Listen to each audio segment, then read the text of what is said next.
concert étrange, des notes qui s'entrechoquent, et dans les couloirs, l'impression que les fantômes de Rachmaninoff et sa bande surveillent de près les 400 élèves du Conservatoire russe de Paris.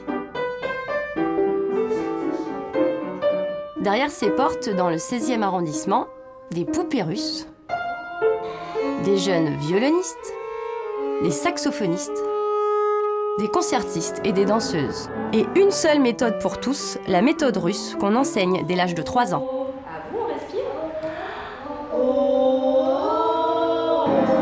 Ici, on danse, on chante, on apprend le russe et bien sûr, on le parle. Je suis à vous. Et qui dit école dit directeur. Ici, c'est un comte, le comte Cheremetiev, et il dirige ce conservatoire depuis 26 ans. Ah, mais c'est un conservatoire entièrement russe. C'est un conservatoire qui est le prolongement de la société musicale impériale russe de Saint-Pétersbourg.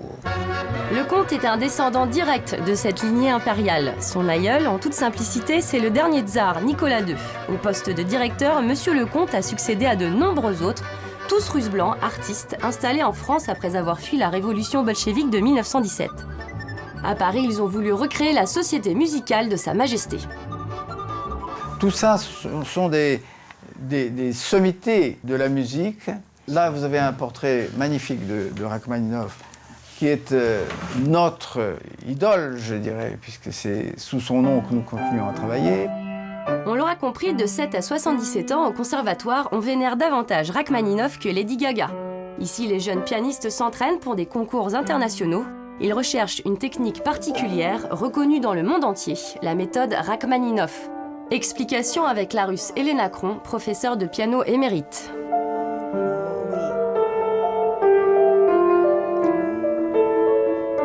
Par exemple, quand on joue Mozart, oui, on utilise beaucoup de doigts, de techniques de doigts. Quand on joue les pièces Rachmaninoff ou quelque chose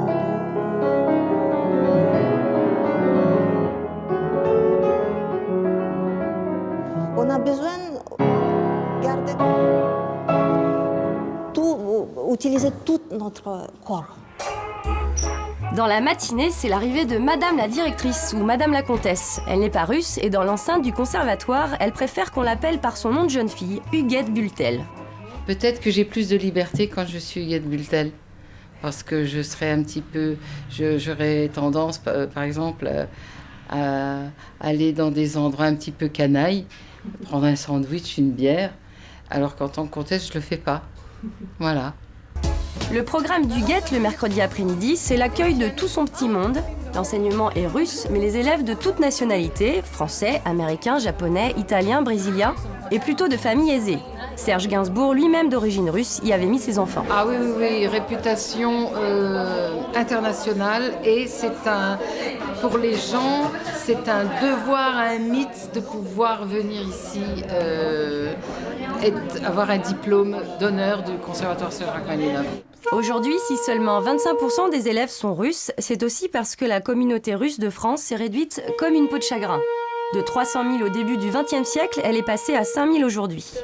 Katia Tchenko, comédienne célèbre, est aussi passée par là, section danse classique. Madame a eu l'occasion de travailler plusieurs années chez nous. Oui. Donc c'est ça qui est important. Voilà, un élève qui a fait ses preuves chez nous et qui a grandi chez nous. Voilà, merci en tout cas. Il y a une chose que j'avais même retenue de la méthode russe, c'est que quand on danse, on doit toujours raconter une histoire. On doit toujours dégager une émotion par rapport à cette musique sur laquelle on danse. Ne pas uniquement faire 1, 2 et 3 et 4. Vous voyez ce que je veux dire? Ce serait dommage. À l'heure du déjeuner, une seule adresse, la cantine russe du conservatoire, ouverte à tous. Au menu, tarama, blini. Mais pour monsieur le directeur, ce sera du borsch. C'est une soupe aux choux. Parfois, il y a de la viande dedans. Merci. On accompagne le borsch avec des pirochki, soit aux choux, soit à la viande. Monsieur le comte vit, parle, mange russe, mais si depuis la chute du mur, l'ex-URSS a renoué avec ses Russes blancs, elle ne l'aide pas pour autant à financer son conservatoire.